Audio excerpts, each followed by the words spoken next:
È il primo caso del 2018. Ad ammalarsi di Dengue, febbre tropicale da virus potenzialmente emorragica, è stata una donna di 55 anni, residente ad Arzignano, appena rientrata dal paese d'origine, il Bangladesh.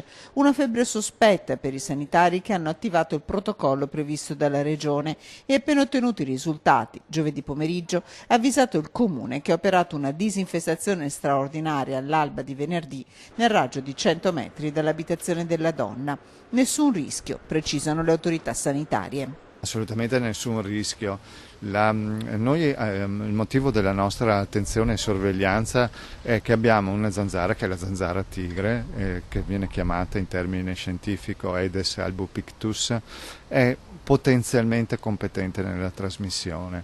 Nella realtà è scarsamente efficiente, nessun allarme, è un sistema di sorveglianza che funziona e che è teso proprio a evitare l'instaurarsi di un ciclo epidemico.